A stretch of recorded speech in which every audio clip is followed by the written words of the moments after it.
Hello and welcome to We Could Do It Better with Jonah Maple and Grant Koven. Today is October 17, 2024, and this is our 8th episode. Grant forgot his phone. And Grant forgot his phone, so he's going to come around in just a second. And you never know if we get hit with news updates, and I want to make sure that I don't miss anything. But hey, welcome back everybody. We have got another packed episode to the max. Absolutely crazy. Before we begin, it's Jerry Siegel's birthday. Happy birthday, Jerry Siegel. Oh, co-creator of Superman. So thanks for all you did, giving us the good old American Boy Scout. But yeah, we do not have time to dilly-dally because we've been working on this episode for the past couple of days, and no matter how much we try, they're just nerd news exploding everywhere. More news keeps on happening. Yeah, which is great. It's super exciting for, nerds like us. But we are going to be zipping through this, and it's still going to feel crammed because we've got an hour to do this. So let's start off with Terrifier 3. I know, we usually focus on superheroes and stuff like that, but Terrifier 3 is projected to make so much money. I don't even know how much, but the hype is so real. I have seen articles and people on social media talking about how horrifying this Terrifier movie is. It's usually there's usually a big rule about not hurting children in horror movies, like children. You've got the teens who are sometimes victims, but children are probably going to be victims. So there's just a scene from a trailer where it's just a bunch of kids going to sit on Santa's lap, except Santa is the Terrifier, and it just looks dark, man. They're going to be pushing limits. I've heard people are fainting, vomiting, walking out. So I am absolutely planning on seeing this just because I want to know the hype. I'm probably not going to see it. Another weird thing, I assume it's probably okay to get characters who are still legally children but teens. They probably cast adults for that, so it's kind of weird to murder kids Sure. have actors who are kids who are getting on screen murdered. That's probably why. But you have fun. I probably won't be seeing Thank it you. with you. No, I that's fine. You do what you need to do, but in other news, this is huge. Yeah, right? Warner Brothers is losing money on Joker. Yeah. Losing more money than any superhero movie has ever lost before. More than Morbius. Right? I think so because it had a much higher budget than Morbius. I mean, at least people went to go see Morbius for the memes. Yeah. I feel but a lot of people are just still Morbius actually I think got a second release in theaters because it became a meme. Oh, that did. Yeah. No, that did happen. And do you remember last November when people were oh man, the Marvels is a failure. It It barely. It barely didn't. It almost broke even. Joker 2 is not going to break even. Yeah, which is a shame because I still stand by saying that it's a decent enough movie if you just forget all source material and just go into it with no expectations. Yeah. But I know. They also, I'm a but fan. they I'm a want fan. you to give, but they want you to come in with great expectations. Right. So that doesn't really work. And the soundtrack still slaps. I was listening to it. I went to Decatur last night, and I was listening to it on the way back, and I'm it goes well. I'm belting out Joaquin Phoenix's parts from the movie because it's super catchy, but. No, that's a shame. They're gonna recover. Just wait. Superman's gonna make them back all the money that they could ever ask for. Hopefully. Well, it's hopefully, yeah. But speaking of Superman, we got promo earlier this week, featuring not just Superman, but everyone's favorite good boy, Crypto the Superdog. Yeah. Which I'm very excited because I never thought that we'd see in a live action movie That's really cool. I He love looks Crypto so the super dog. stinking cute. He's a very good boy. Kind of like shaggier than usual, but like looks like it's a good dog. What were you telling me before this show started? Fans are always gonna have something to be upset about, right? Some people are upset that it's not a Labrador. I think that's kind of silly. It's a dog. It's not like there's like an underrepresentation. It's not a person. You know, Right, it's a right. fictional dog. It doesn't matter. It's so cool that we're gonna get Labrador that we're gonna get Crypto. That's like it just shows you like the kind of hopefully the kind of movie that this will be, where it's just like still probably like a good movie because James Gunn makes good movies, but like Good movies with animals too. We were talking about Guardians of the Galaxy earlier, and like James Gunn knows how to handle animals and really make them the heart of the movie. So like, but also we were talking about Supergirl, Woman of Tomorrow, another DC release slated for I think 2026. Yeah, 2026. And we don't want to spoil too much about it, but like, this isn't really a spoiler because I happened at the beginning. Crypto the super dog gets shot with an arrow right in the first chapter.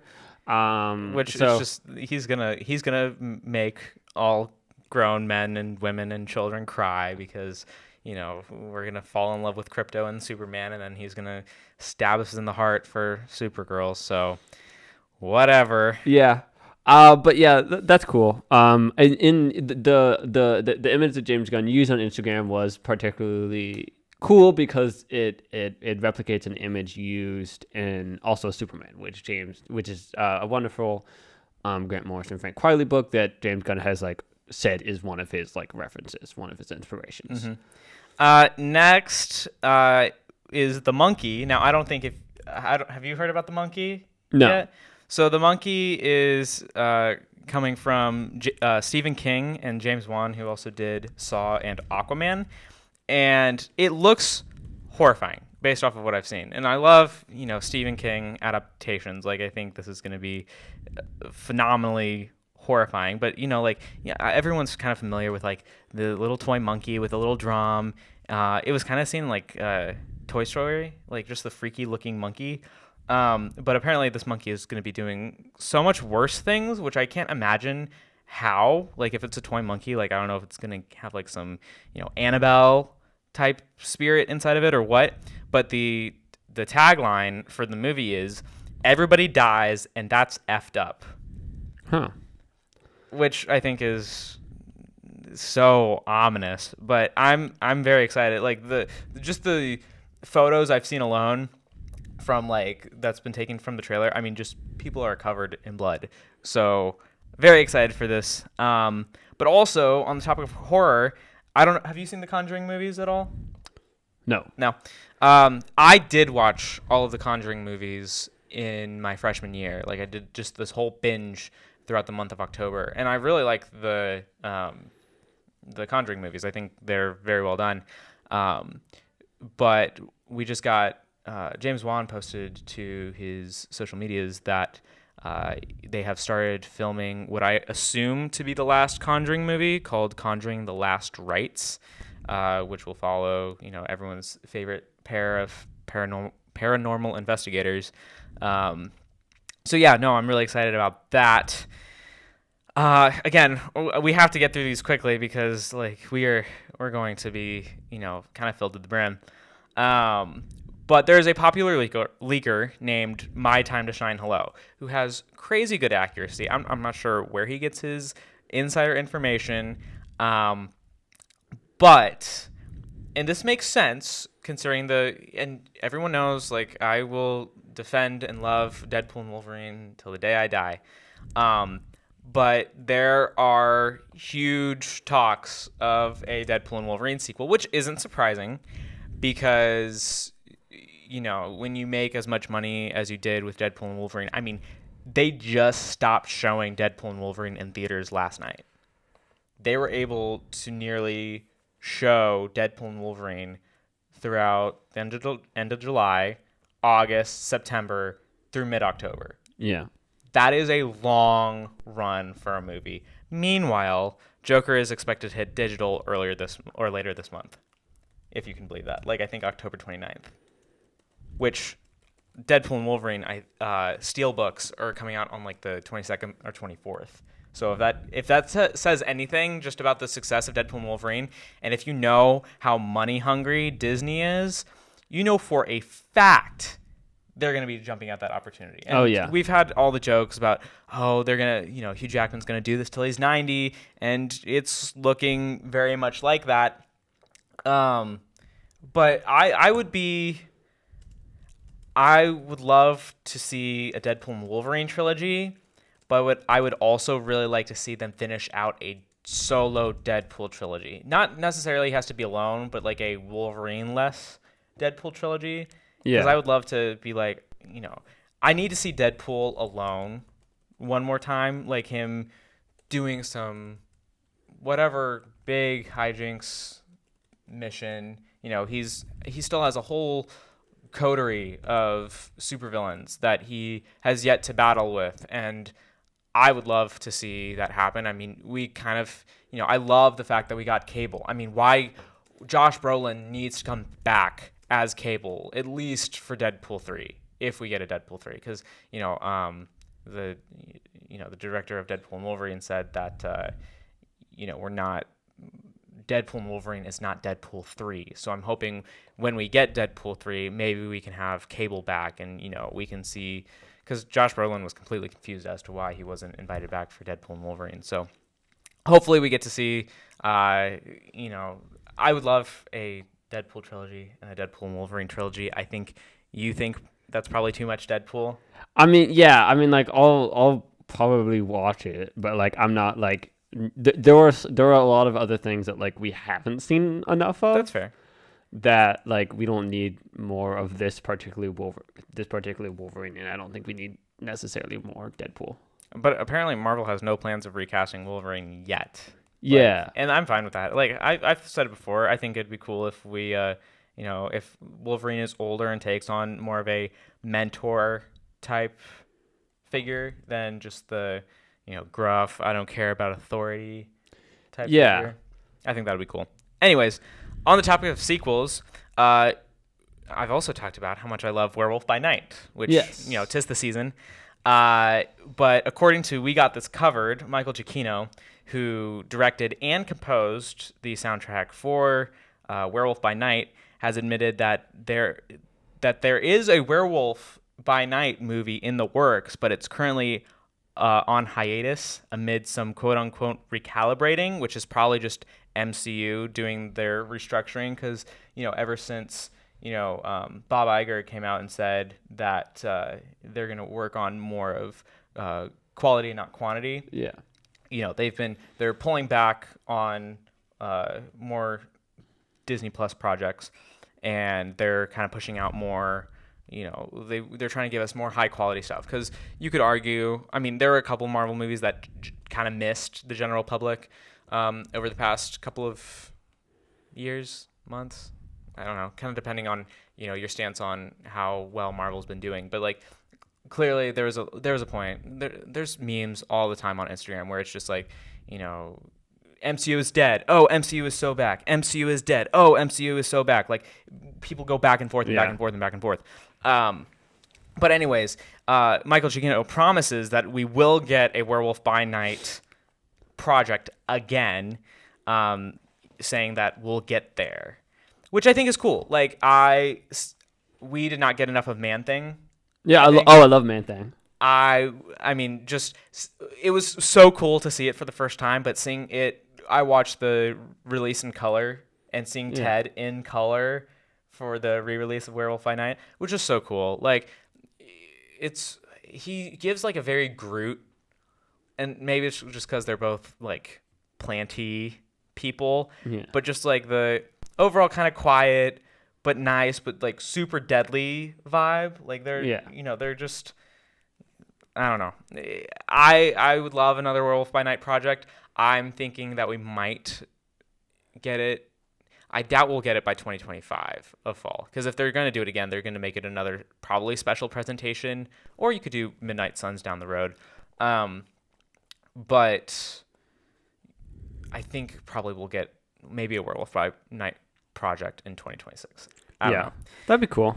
Yeah, I kind of just monologued. I didn't mean Yeah. to kind of cover you up, but I'm very passionate about Deadpool and Yeah. Wolverine, and I'm very passionate about Werewolf by Night. So like the fact that both of these projects might be getting sequels, it's been a great week to be Grant. Let me tell you. Yeah. So, anyways, I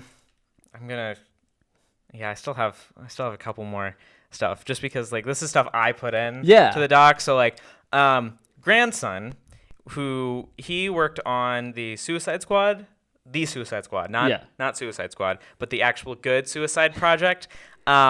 He made the song Rain and Oh No. Well, he had already made Oh No, but James Gunn just put Oh No. Never mind. I'm getting lost in the details. But I just saw his Instagram page earlier today, and he's making the theme for Venom: The Last Dance. Yeah, that's cool. And it sounds amazing. He only gave us a small little snippet, but he's got like this alternative, not necessarily sad. There's sad undertones for sure, which makes sense because, with this being Tom Hardy's final movie, like you kind of need to have a little bit of sad. But like, imagine like a sad but upbeat alternative rock. Yeah. That's kind of how I can describe his vibe. And I feel like it fits very well because if you've listened to, we had the first Venom movie featuring Eminem, and then we actually got Eminem again in Let There Be Carnage. He did Standing. I'm Still Standing. Last One Standing? Yeah, Last One Standing. He did a song, Last One Standing, which was also kind of like, it was more of a mellow, sadder vibe, but it's still like upbeat. So I feel like I'm excited. I'm excited to see Grandson. I did see him in concert back in 2023. Yeah, I think early 2023. So yeah, no, really excited. How about you take it away with our last and then Multiverse of Movies? The Russo brothers have a trailer came out this week. Today, this morning. Yeah, Electric State. It has Millie Bobby Brown and Chris Pratt in it. I think those are the two stars. We saw the trailer. It looks weird, but in a fun way. I was telling you that I feel like this kind of looks like one of the video game shows. Like I have never seen Halo or Fallout, but it just has that adaptation vibe. Like it feels like it was adapted from a video game. Yeah, but it wasn't. It wasn't. And we were both kind of talking. We're like, what the heck is the Russo brothers doing with Netflix after they're well established with Avengers Infinity War, Avengers Endgame, Captain America Civil War, but then I realized that they also had done The Gray Man for Netflix. So Yeah. I think they're locked into a Netflix deal right now. Well, they must have some sort of deal. And then they'll be going back to more like theatrical releases and it's specifically Marvel projects with. They've got Doomsday and Secret Wars after this. So I'm sure that's kind of what they're kind of putting their final touches on right now is the fact that they're doing this, and then they'll probably I don't think surely they haven't started. Have they started writing for Doomsday? I don't know. I don't know if they've started. I'm sure they're brainstorming at least. I don't know. Hopefully. Yeah, it's at least gonna be a while until we get Avengers, Doomsday, but whatever. All right. But yeah, wow, we actually got through that. We got through that 7 minutes quicker, so we could take our time with Don't Change the Channel. I can kind of go into more depth about the Game Over segment. So the Penguin this week. That's gonna be the first thing we're talking about. This is spoilers, but it's been out since Sunday. Episode 4. I don't know Latin, but I'm gonna call it Centani. Centani right now has a 9.5 rating on IMDb. It's which is very high, especially for a TV episode. There've only been 2 high-rated DC television episodes ever. If you're hoping not to get any spoilers right now, tune back in like 5 minutes. 5 minutes. We're just gonna kind of debrief, kind of about what happened in the last episode and what it means for the future. Maybe 7 minutes. Yeah, we'll let you know. We'll periodically say if we're done or not. But the only so let's two. talk about it. Yeah, the only 2 like DC episodes I've ever like been high rated on IMDb are there's like one episode from first season of The Flash, which is it's the one where they reveal that Harrison Wells is Yvonne Dawn, and then there's one from like season 5 of the Arrow. Like, and so like this is Really? even higher. There was an episode from season 5. Yeah, it's from season 5 of the Arrow that rated like 9.6. How? Is the one where they're like all singing and dancing? No. Oh, okay. It's like a sad one about Lee and you. Yeah. Hold on. I can't believe people were mad about Joker singing and dancing when you had people from The Flash singing and dancing. That's an abomination. You didn't like those episodes? No. Those episodes were great. Like Grant Gustin, like. If you're gonna tell me that the Joker can't sing and dance, I'm absolutely going to tell you the Flash and Supergirl shouldn't sing and dance either. Both of those characters like have background in musical. Those episodes are great. So does Joker. No, he doesn't have like. Oh my gosh. Okay, who whatever. are you? I. It's also a CW show. They have more leeway than like a project that was probably gunning for 5 Oscars. I still think they might win Best Cinematography though. I don't. At least. Like all of the shots were so close. Anyway, we're not here to talk about Joker 2. We've already done that. And like it's even higher than like one of my favorite episodes of television ever. From season 8, from episode 8 of Watchmen, a god walks into a bar, which is like, I don't know, that's crazy. But this is episode 4 of The Penguin. I think. And we're halfway through the season right now, aren't we? Yeah. Most of this was flashbacks, kind of just seeing her Sophia Falcone's reaction to stuff, and like how she got like what her background is. Yeah, because we knew some stuff. We know that she was. We didn't know nearly enough before this episode. We know that she was in Arkham for a period of time. Yeah, no, it's been interesting because the episode before we got a lot of Vic backstory, and now in this episode we got a lot of Sophia backstory. And so I don't think there's really much other backstory to play with. Yeah. In upcoming episodes. So I think maybe some like Oz backstory, but we've gotten like Oz backstory through. But we got more Oz backstory through like exposition and through this episode. Yeah. Sophia's backstory, and kind of one of the interesting things about the show is like we were expecting to kind of and there was like hints of this in like the first episode. We were expecting. I was expecting future ramifications of, how is Sophia going to deal with the Penguin after he kind of betrayed her? Yeah, but like when we first started watching the show, we were kind of expecting like an exploration of like, oh, the Penguin is like Cobb is like actually like a good guy with like a heart of gold who's like kind of. That was your expectation? Well, after the first episodes, I think after the first 2 episodes, we were kind of like, oh, he has like a sentimental spot for Vic, and like maybe he's like a hero. Well, yeah. But we've kind of like learned, oh, he's like, no, he's just a bad person, and like Sophia Falcone. Wait, you thought even for a second that he was like gonna be like, all right? I thought that he was gonna have like a redemption or something, maybe. Because that's what the Sopranos. In the Matt Reeves universe. It's because that's what the Sopranos. Whatever. But like this episode, it's like, oh, maybe, and like Sophia Falcone will be like like an interesting antagonist. Yeah. Like, no, Sophia Falcone like really didn't do anything wrong. Like she killed, but like she is the victim. Mm-hmm. And she's not the bad guy. Yeah.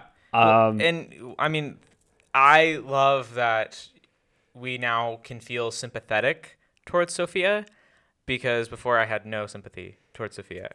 Yeah, well, because we thought that she like was a serial killer, and the way that she was acting in the first few episodes was the way that we thought that a serial killer would act.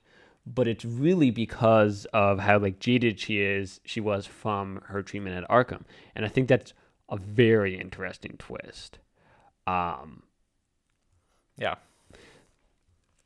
It was a beautiful episode. Like Kristen Melodi's acting was great. Gosh. I mean, like there were some tense moments. Yeah. Her like going crazy in the asylum, and there's a decent amount of crying, as there would be if, your father had you framed for murder and taken to jail with a bunch of other whack jobs who definitely don't have the same mentality.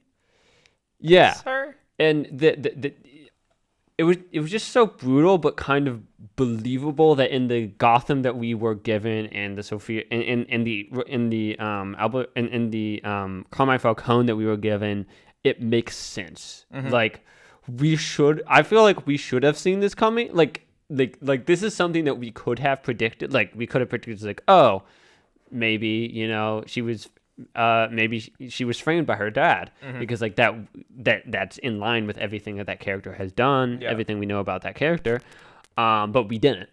And it all makes sense, and it's all beautiful, and it's all. If we just want to talk about the ending real quick. Oh, I feel like that's a must. Yeah, and if anyone's tuning back in, we are still going to be just give us like a couple more minutes. Yeah, just a couple more minutes, and then like we'll tell you when we're clear. We're actually getting done with this much quicker than we had expected to. I thought I was going to be talking much longer during the Multiverse of Movies, so I think we're good. Yeah. When she gassed everyone, that was crazy. I wasn't expecting that, but it is kind of like a cold, calculated move that like a serial killer wouldn't make. But until that point, she wasn't a serial killer. She was just framed. But she was made that way, and they made her the villain. Yeah, that's what happened. The Falcone family did that, and it was very great. It's like a very smart thing. Like, once again, back to the Matt Reeves style villain. Like I Matt Reeves isn't the showrunner, but the Matt Reeves style villain of someone who is very cold, calculating, but sometimes doesn't have it all doesn't have it all together, gets mad, but is also sometimes steps ahead.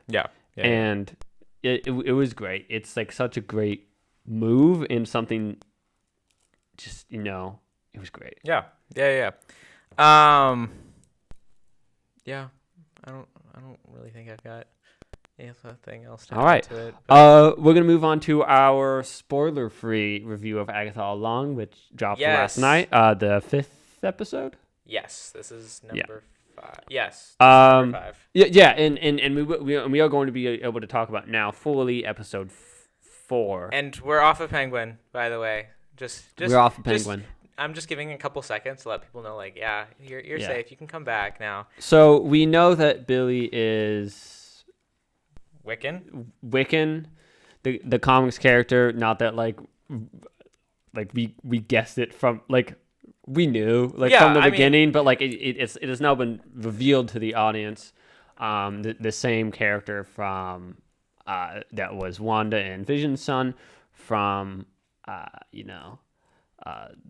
from the show WandaVision. And we're not going to talk about exactly how that works, because some of it's confusing, and also a bit of a spoiler for the last episode. There's a lot of stuff that happens in this episode that explains why. Because if you are, this isn't so much. I don't know if this is a spoiler or not, but if you know, let me tell you this: if you know the identity of Wiccan, you know that certain things are going to be said and done in the show.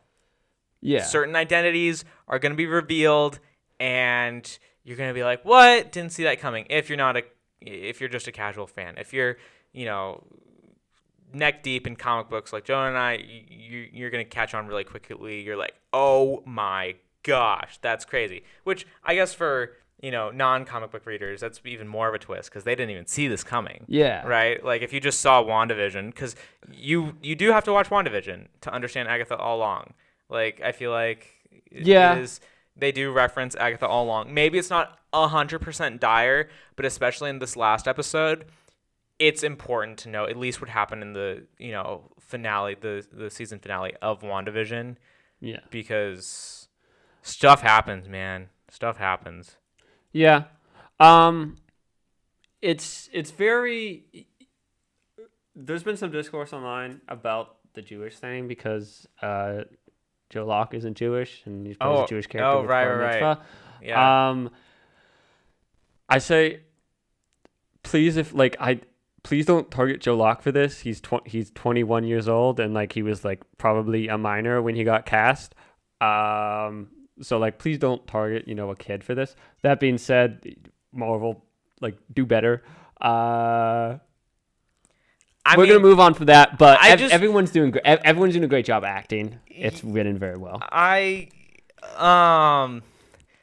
Everyone is, in my mind, everyone can believe what they want to believe as long as no one pushes their principles onto other people. That is what I will say.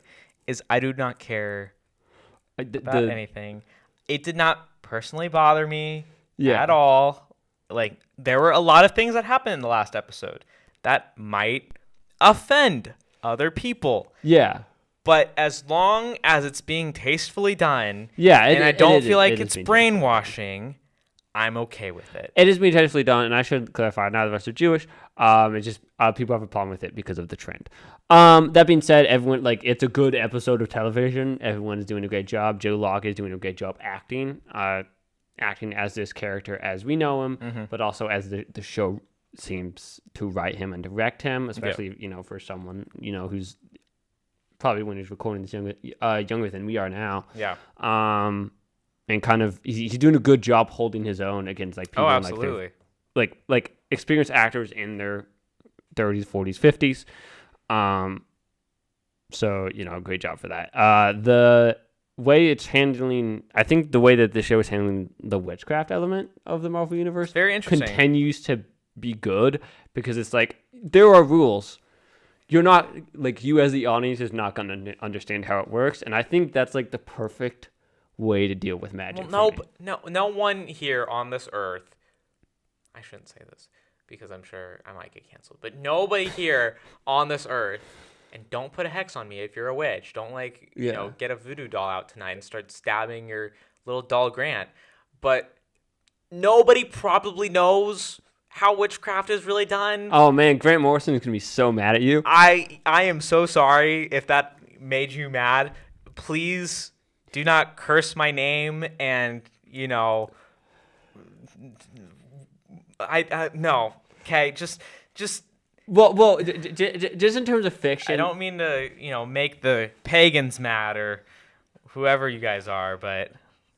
Just lay off. We're going to move on from that. But in terms of like fiction, the way that they dealing with this is very good because they could have gone like, the Harry Potter Dungeons and Dragons style where, like spells have names and like you as an audience member can like understand. It's like, oh, I could do this. Like if I was in this universe, no.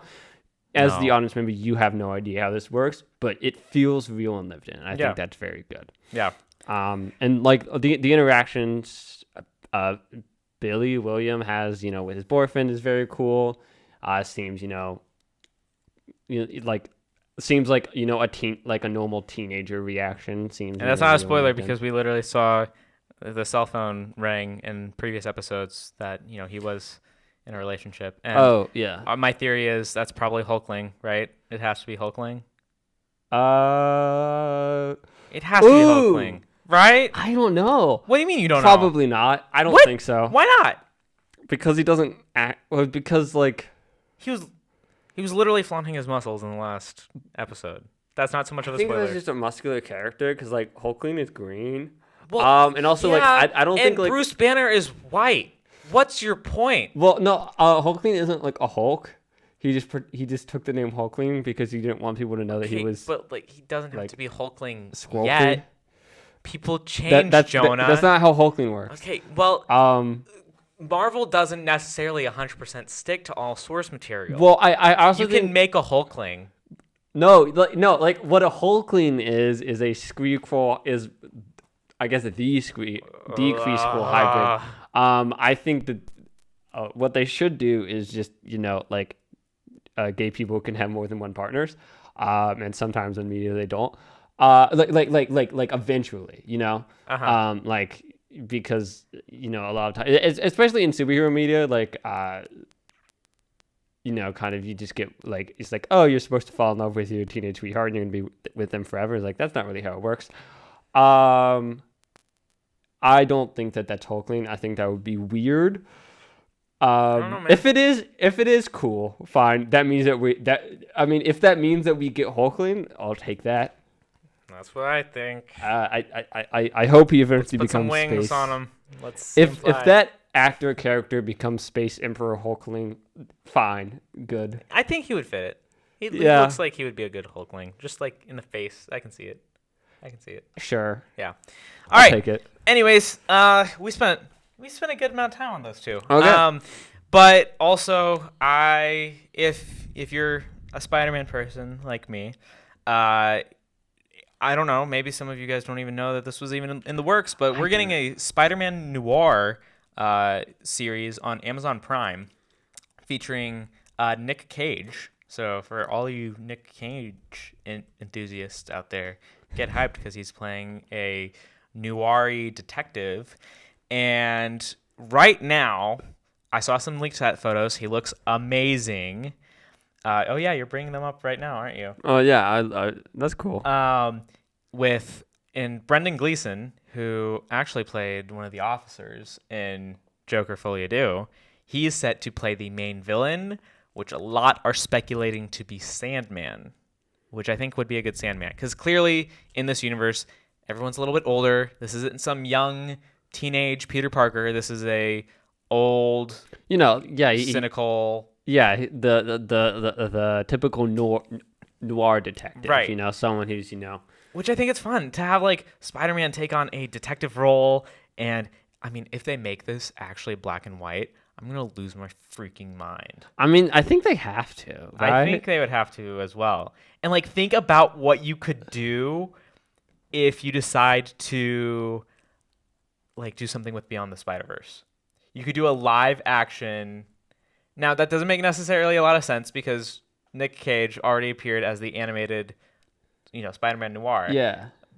But with making a live action Spider-Man now, it's possible, at least. You could get a live action Spider-Man noir and maybe make him see Tom Holland Spider-Man. Like that would be pretty cool. Yeah, right? sure. Just Is see, that like, Sony that's making it though? Amazon Prime. Amazon.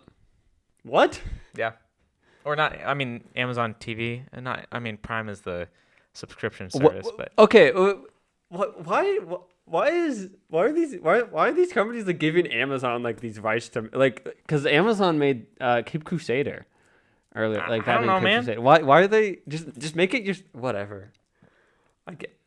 You know what? I'll take it. I'll watch it. I mean, look, Amazon has done a decent job with multiple superhero stuff. Yeah, I've heard The Boys is good. The Boys is good. It's not my thing. Invincible is good. Yeah. So I don't see why this wouldn't work. So I'm excited. If we get Brendan Gleeson as a Sandman. Who's like the showrunner? Oh, let me. All right. While you talk about that, I'll just vent for all this. Oren Uziel and Steve Lightfoot. So it's Amazon MGM. Amazon MGM. Yeah. Yeah. So yeah. But Phil Lord and Chris Miller and Amy Pascal are executive producers, and they're from the Spider-Verse team. So my theory might not be so far off where we might actually get to see live-action Spider-Man interact with other live-action Spider-Man. But apparently this is set in the 1930s New York City and follows Spider-Man as he struggles with his past life. So. Oh, okay. Yeah. Yeah, that's cool. So, buckle up, folks. All right. But yeah. We're going to move on to Game Over now. And this is where Grant does a monologue for about 8 minutes. Yeah. And Jonah shrugs her shoulders and looks at me with a blank face. I'll try to give reactions. Okay. All right. So, Four Nightmares, okay, and I'm gonna explain it to Jonah because I'm sure if there are people listening, it's a lot like people like you who have no idea what I'm talking about. So I'm gonna do Fortnite for Dummies right now. Okay, great. So Four Nightmares is a Halloween event. Okay, it happens every October, usually like mid-October to like maybe end of October, beginning of November. All right. So there's a place called Reckless Railways. Okay, it was a subway station. Okay, in the new update, they completely got rid of the subway station. People were going crazy. What did they replace it with? A freaky cornfield with a freaky house in the middle of it. Now it's supposed to kind of give like Leatherface, Texas Chainsaw Massacre type vibes. And actually, he might be hitting the shop tonight. We might get Leatherface in the shop tonight, which would be really cool. But now there are huge pumpkins growing all over the map, like huge jack-o'-lanterns. Oh, like Charlie Brown and the Big Pumpkin. Exactly that. Except there's faces carved into them. Oh. But you're getting it. See, I appreciate at least a little bit of feedback, so I'm not just monologuing. Yeah. So there's a place, like a little Coliseum place called Brawler's Battleground. Okay? And now there's just pumpkins everywhere. And there's like these vines that are, see, you're still looking at me like I'm freaking crazy. But there's like these vines that like stretch all over the place, this pumpkin patch, I guess, and you can surf on the vines. Oh, that's cool. And it's actually really funny because like I was playing early this morning and I had this like wooden stake shotgun, like you know how vampires die at wooden stakes? Yeah. There's like a wooden stake shotgun. Can you do that? Does that work against vampires? I would assume so. If it's a wooden stake and you've got a shotgun, Okay. that's how they. That was their idea of killing vampires in Fortnite, at least, and it makes sense. It doesn't have to be by hand stabbing a vampire with a wooden stake. Well, yeah. Well, that's always like been like my question about like all these like vampire like defenses. Like, how much can you like how far can you a get? stake through the heart is kind of what does it. But apparently with Fortnite, it's a loaded shotgun with wooden stakes in it. Or if you're like going against like a ghost or something, does like a super soaker full of holy water like have the same effect as like normal holy water? We should test that theory. You wanna do a spin-off show where we go ghost hunting with holy water? I don't know any Catholic priests that would probably like sanction that. That's all right. I used to work at a church, so I got us covered. I think it specifically has to be like a Catholic priest. Okay, well, I think I'll take what I can get. Anyways, you can surf on these vines, and I was holding a shotgun. This is how crazy Fortnite is. I'm surfing on a pumpkin vine. Yeah. With a shotgun. Okay. And there's this guy, and he's trying to revive his friend, and I'm coming up behind him, and I just like headshot him. He goes down, and I'm having a time of my life. Usually it's I usually have mixed feelings on these shotguns, but it did me well today. So. That's really fun to have pumpkins growing all over the place. There is a game mode, and I'll have to have you over because I want to try this with you at some point. And it's called Horde Rush. Okay. Yeah. And what you do is there's like how this Fortnite has a storm. Like yeah, like a little circle. I played back in like 2018. Right. I remember the basics. So the storm is already shrunk down, right? Yeah. It's like maybe 100, 200 meters wide. Okay, approximately. So it's pretty small. You spawn in, you loot up with all the chests in the area, and then you've got these giant pillars that crash onto the map, and there's zombies that spawn from it. Oh, that's fun. And you have to kill these zombies in this small little mode, but that's just round one. Round two, between round one and round two, you have to walk with the storm while killing zombies at the same time. Oh, that's cool. It's really hard. I mean, there's an equal chance that you'll live or die, which makes this really exciting because it's not like it's difficult enough where it actually has a challenge, but easy enough where you can get a couple of dubs and it's actually enjoyable. Dubs are what we call wins. Oh, okay. Yeah, by the way. And I put on our little document that it's fun and balanced because it is fun and balanced. I've lost plenty of times. I've won plenty of times. So it's very. I'll have to have you over. You can be the Joker and kill zombies with me. All right. Okay. Then Lego. I don't really play Lego Fortnite. They try to hype it up at the beginning, but it kind of just fell apart. At least for me. There might be audiences out there who still play it. But they did a Halloween pass with this pinata werewolf looking guy. Doesn't make a lot of sense. But it's themed around Halloween. You can build haunted houses in Lego Fortnite now. It's kind of weird. Also, this might be slightly appealing to you. There are two places called Grimgate and the Underworld, and there's water that goes in between these two places, like just a whole network of like little streams and Yeah. rivers. And it used to be green. And with it, you would be able to like teleport like in short little bursts with this ability. But the water has turned from green to red. And currently, sitting at the throne of the underworld is Mephisto himself. Can you sell your marriage for to bring back like a teammate? No, not your Okay. marriage, but you can sell 99 of your health to reboot your entire team, Okay. which is actually a pretty good deal. Especially if you're carrying a med kit on you and you don't want to have to deal with the loud noise of the reboot van and suddenly alerting everyone in a 250-meter radius, like, hey, I'm rebooting everyone. Yeah. Come kill me. Like, this just makes sure that like nobody touches you essentially like that. It's pretty cool. It's Yeah. pretty cool. I mean, it's really like he's sitting at the throne of the underworld and he just looks so done with life. Like he's like, "Come hither, peasant."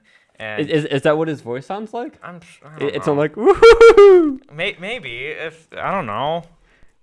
Everyone has their own voice for Mephisto. We haven't really seen him in plenty of like adaptations. And I've never heard his voice. I just assume. pretty sure I I've- assume that it's silly. I've seen it in animated shows. I could see him like being like a really like deep voice, but super unserious.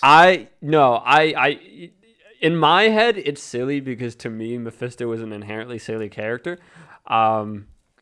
Because he's an Yeah. yeah. Anyways, chainsaws have been added to the game, which are actually super fun, and I think it's an apology. No, actually, I'm going to take that back. I'm going to get into this why it's not an apology later. But boombillies, you were asking about boombillies before we started. Boombillies are these little Billy the Puppets from Saw. If you guys know what Saw is, he's riding a tricycle, right? Just a small little Billy the Puppet on a tricycle. Except he's got like a helicopter propeller on his head. And what you do is you throw him down, like you throw down a boom billy, and if your opponent gets close enough to the boom billy, it follows them and explodes. Doesn't make a lot of sense, but whatever. And then chainsaws, Yeah. which are specifically added just for Leatherface, where you get a chainsaw and you can like hack and slash with a chainsaw, which is super fun. They do like 75 damage per hit, which is a lot. The swings are a little bit slow, but they got to make it balanced. But then there's a second ability for the chainsaw, which is you can put it on the ground and ride it. You can ride a chainsaw. Okay. You'll have to come over and see how this looks. 'Cause Yeah. it looks ridiculous. If I get time at some point, I'll. It looks ridiculous, but it's pretty fun. You can nearly scale a mountain by doing it, which Yeah. makes no sense at all, but whatever. The thing I hate about the chainsaws, though, you had War Machine's hover jets. I don't know if you've played when you came over to play Fortnite with me one time, but it was this jetpack Yeah. that you could wear, and you would be able to fly around the map, in short little durations. I loved the hover jets. It got me to high places. It worked so well for me. They got rid of that because so many Fortnite players were crying like, "Oh, I try to use my chainsaw, but they fly away from me." And I'm like, "Yeah, that's the freaking point. I did that multiple times to these other people because, they start, throwing the chainsaws at me, and I'm like, "No, forget this. I'm out of here." And what I'll do is like, especially when I'm in like the Freaky Fields POI, where it's the farm place, I'll, fly up to a silo while they're still like throwing their chainsaw around, and I'll start shooting them from above. And then they got mad. And I'm like, the point of Fortnite is to adapt. So if you've got a chainsaw and I've got a jetpack, I'm going to fly. I'm going to fly away. And then it's your turn to find a way to get me out of flying. Whether it's shooting at me, taking down the silo that I'm standing on, something. But don't go whining about it to the Epic developers. Be like, Grant flew away from me on his jetpack and he won't let me, I can't hit him with a chain. Like, that is so dumb. I was talking to literally all of my friends who were also playing the game, and they've got the same exact feelings. Not like Epic would ever listen to this, and I'm sure to them, it's just another whiny fan. Be like, they took out the jetpack. I get how I know how it sounds. Trust me, I do. I can be self-aware like that sometimes.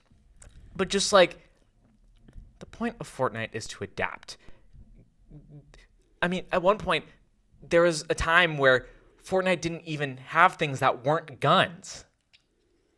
and now we've got chainsaws and throwable boom billies. Like, I just want Fortnite to be a gun game again. This is, I don't recognize any of this. I know. feel old. And maybe there's at least some people who've stopped by in the hall and be like, you know what? He's got a point. To that, I say thank you. All right, we're gonna move on to Comic Corner. This has been, another fairly eventful week. Yeah. I haven't read everything I picked up, but we can, talk about what we have read. Wonder Woman 14, a part of like the All In initiative, which is, kind of a thing, came out. This is a weird episode. I'm not gonna spoil. I'm gonna try not to spoil it. Besides the stuff that you'd already know from like previews. This is. Or just like like from picking up like immediately. This one is like non-linear storytelling, which like it's technically well written. The art's always going to be good by Danny Zampier. I'm not the biggest fan of non-linear storytelling, but it's well written. And we get the how Trinity was born, which I'm not going to say. You can just go read it, and maybe we'll talk about it someday. And it's a fine issue. I'm curious where it goes from here, based off of what happened, because I'm not sure like what the next move is for this series. So I'm going to be interested. So yeah. We both read Uncanny X-Men number 4. Oh yeah. By Gail Simone, and which was really freaking cool. I enjoyed this one a lot. Yeah, I still don't know who Sarah Gordon is. Oh, really? Sarah Gaunt. Sarah Gordon's like the Sarah Gaunt. Yeah. She's the monster lady. That, I know that. Apparently, an ex of Charles. Yeah. Charles's ex. So Charles's ex has it out for the rest of the X-Men. Apparently. Ex. X is X. Yeah. Professor X is X. Yeah, it's a good episode. And like she massively got uglier. I mean, like you look at the first couple pages, and then you look at her, like. Well, she becomes like a monster. Like she kind of like.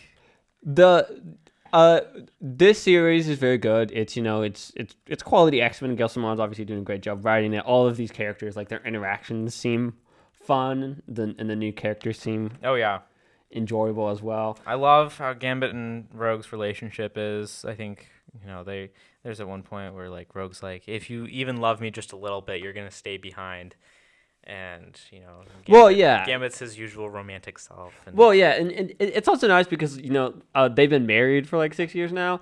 And they're still so like flirty and fresh, and it's not at all like realistic expectations in a relationship at all. Or maybe Gambit is just that smooth. Yeah, it's part of it. It's also like we didn't get very much of them during the Krakoan era. Mm-hmm. So I think that's why they're focused more on that. That, and I think Gail Simone just wants to write Gambit and Rogue. So that's fun. Wolverine's good. It's a solid series. If you like X-Men, you should pick it up. Yeah. Action Comics, the weekly series continued. It's only weekly for four issues from 1070 to 1074 or 1073.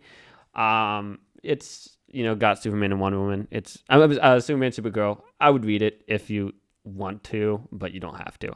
Ultimate Spider-Man number 10 also came out. That was really good. Very interesting. It's very well written. This is it's interesting because we're getting a 9-panel goodness, and I wasn't expecting that. I love how that's formed. It's so much easier to read because sometimes when I'm reading comics, I don't know whether to go left or down. Sometimes, and I have to like rework. I don't know. I've got a weird brain, so like.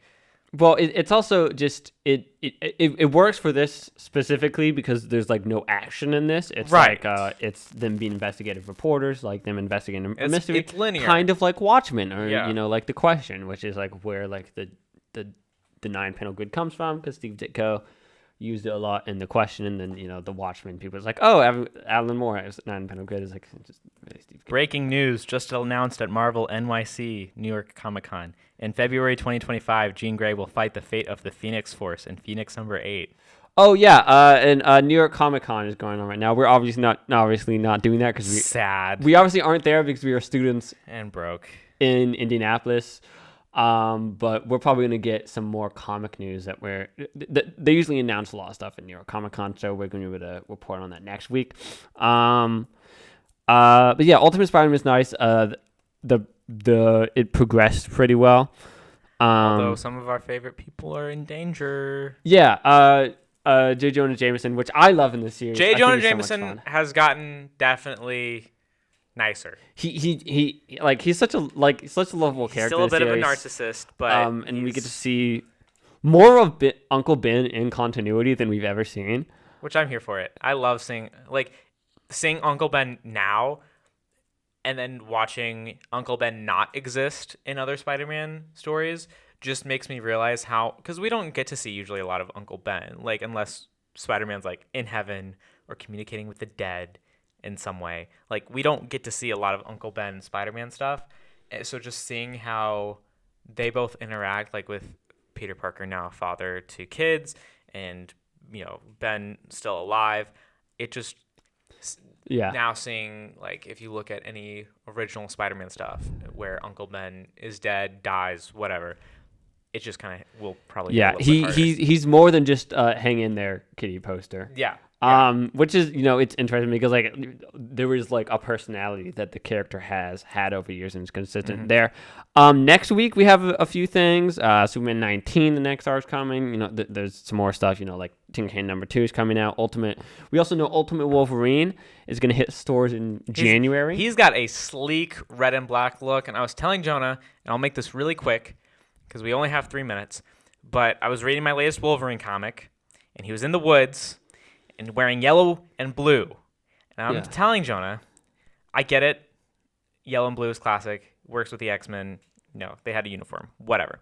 But if you're trying to stealthily take down men or guards or hunters or whatever, you do not wear a yellow and blue. You wear something that will blend in with the trees a little bit more. Black works. Like, black at least might look dark against other trees. Well, there is an answer to that, and it's the same. It's like he's the best he is right. at what he does. And I know that. I know that. You don't need to question it. He's just the best there is at what he does. But the main thing, dropping next week, Ultimate Wonder Woman #1 by Kelly Thompson. You're and Hayden so Sherman. excited for that. I'm so excited about that. From people who have gotten advance copies, like the people at Oh Yeah, or people online who have gotten advance copies, they're all loving it. I love it. I love everything by Kelly Thompson. I think I've probably read like 80 comics of hers, and I've like when you count all of like the trades and the omnibuses and stuff, and I've never I've loved every single one of them. This is a kind of like a witchy Wonder Woman, like she's like the princess of hell or something. So that's going to be very fun. I'm going to make you read it, and make she has like me. I'll happily. You don't have to make me do anything. And she has a big like Buster anime sword. So that's going to be a lot of fun. And we are looking forward to that. Absolutely. All right. Final thoughts? We're wrapping things up soon? Yeah. Final thoughts. Next week, we're going to be previewing. We're going to be Venom is coming out next week on Friday. So we're going to be. We'll talk about yesterday's episode of Agatha in more detail next week. Yep. We'll talk about the next episode of Penguin #5, right? Yeah. Penguin episode 5, and we're also going to be, covering news from New York City Comic Con. Yeah, which I've seen some cool photos. I saw Alex Ross had this really cool. Yeah, Alex Ross has like a lot of like exclusive stuff, and it's like, oh my god. Yeah. Someday we will get out there because I feel like that's kind of like our pilgrimage, right? Is New York Comic Con or like San Diego Comic Con, like that's like the pilgrimage that we have to make. Yeah, pilgrimage for nerdom. Yeah. All right, thank you very much, everyone, and we will see you next week. All right, have a great day, everyone.